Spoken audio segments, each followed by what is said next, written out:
What's going on, everyone? Welcome back to my YouTube channel and welcome back to another episode of Film Stock Reviews. In this episode of Film Stock Reviews, I'm reviewing Shang-Chi and the Legend of the Ten Rings.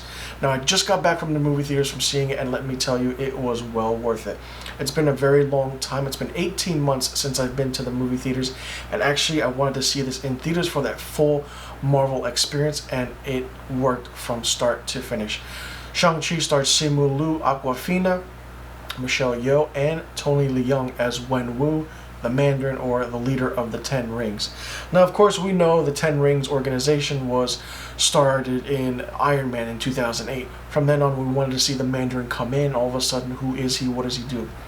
He was kind of introduced in Iron Man 3, but then that whole logic of Iron Man 3 Mandarin was thrown out the window. There is a really cool callback to Iron Man 3 in this movie with a cameo appearance from someone very surprising, and I won't give spoilers away, but if you saw the premiere of Shang-Chi that happened before the movie came out, then you know who's in this movie.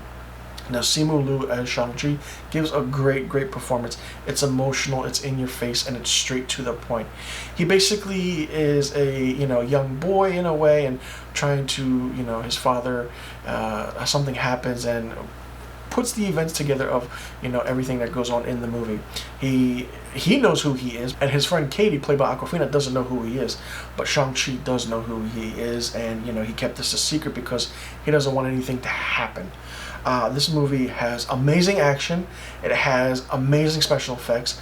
The color, the atmospheric look, the aesthetic feel and look to it, based on the Chinese culture, is really good. The Great Protector, there's a dragon in this. Some might say it's Fu Manchu, or but it's not. It's totally different. There is another villain that is a Doctor Strange villain, and he's in this, or this thing is in it, and it's really good. Every actor in this movie has great amount of screen time. And with, Simu Liu, Awkwafina, Michelle Yeoh, and Tony Leung, it's really good. Now, seeing Tony Leung in this, and starring in his first major American movie, and for a Marvel movie for that matter, is really good. We have the Mandarin side of the Chinese-speaking language, and we have the American side, where he speaks American. And his American is very good. If you've ever seen his movies that he's done, mostly it's in Hong Kong and all that, and when he does speak American, it's really good. He played a tremendous villain. Now, Marvel is not known for, making their villains high and mighty, so to speak, because we always forget about them once movies end. We don't, Thanos was the biggest villain Marvel had, and now coming up we have Kang the Conqueror. And each movie had their own villain, and Loki was a big prominent one as well in the Avengers. But I have to say, the second closest to having a villain with this power in their hands of what we call, the Ten Rings, or where these Ten Rings come from, is Wen Wu. He really plays the role of a villain really well, and Tony Leung hits every note really good. It's an emotional movie to an enormous extent, and it's probably one of my favorite origin stories in a Marvel movie, because we get the origin side of who Shang-Chi is, and we get the origin side of who Wen Wu, his father, is. And there's a dialogue scene where Wen Wu is sitting around the table with his son and his daughter and Katie, and he says that certain people called me many names, and one of them was the Mandarin. And seeing them put that in the script and bringing that up and showing that he is just a true menace and he rules the world with these 10 rings is really good and really interesting. There was a fight scene in the movie that I did like a lot, and it was on the scaffold scene in Macau. If you know what I'm talking about, it's tremendous. The acrobats, the fighting was great, the skills were great. This movie is a true callback to the martial arts movies, I feel like, of the 70s and 80s. And it's also a callback to the classic movies that we know from, like Crouching Tiger, Hidden Dragon, and even Hero. And it's really good, and I really can't complain. And the use of color in this is really good too, with the purples, the reds, the blues, the yellows, the pinks. In Chinese culture, in Asian culture, colors are really big. And in this movie, it's really prominent. In movies like Crouching Tiger, Hidden Dragon, or Hero, colors meant certain things, meant certain different things. Even in Shang-Chi, it does mean a lot of things. There was a lot of comedic aspect to the movie with Awkwafina, and not only Awkwafina, but other characters, side characters as well, which is really good to see, because as emotional as this movie is, having a comedic side to it was actually, you know, balanced out the emotional aspect of it as well. The action scenes are equal, the comedy is even equaler, and when you see the emotional aspect of what this movie is, you know, it's really, really good. Some might say that the movie is boring at times, but it's not. And, you know, we see, you know, if you saw the trailer, you know Wong from Doctor Strange in it, and Abomination's in it. And seeing those two fight in Macau was really, really good. And you haven't seen the last of these characters at all. And it's really fun. If you haven't seen Shang-Chi yet, do so, because, you know, it's really, really good. It's a great origin story, not only from the superhero good guy part of it, but also the villain, the bad guy part of it.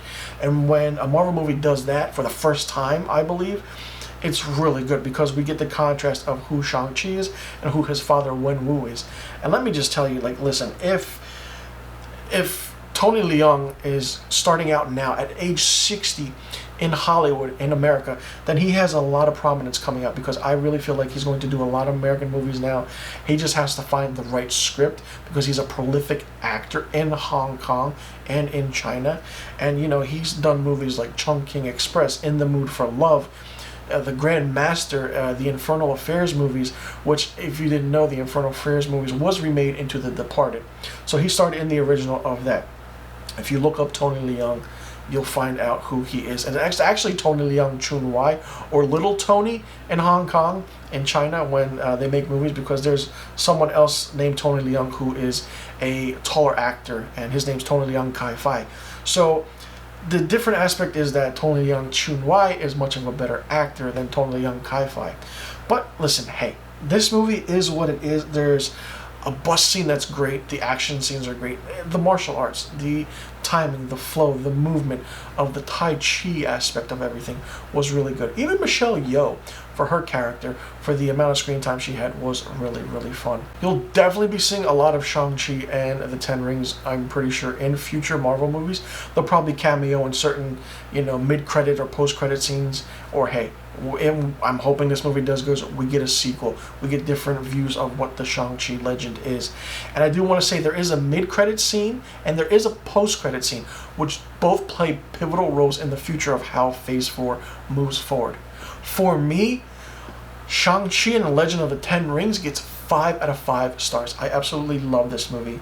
And when it comes out on Disney Plus, I'm definitely going to watch it again, because I just love the way everything was done, and the way the director put everything together was really, really good.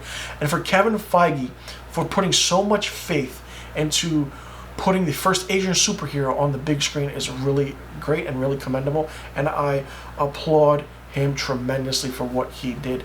And hey, let's get more Asian superheroes out there, because definitely there are a lot more that need to be seen and need to be heard of. So let me know in the comment section below what you thought of Shang-Chi and the Legend of the Ten Rings if you saw it. Now that I reviewed it, will you be checking it out? Let me know in the comment section below. And I'll see you guys in the next review video.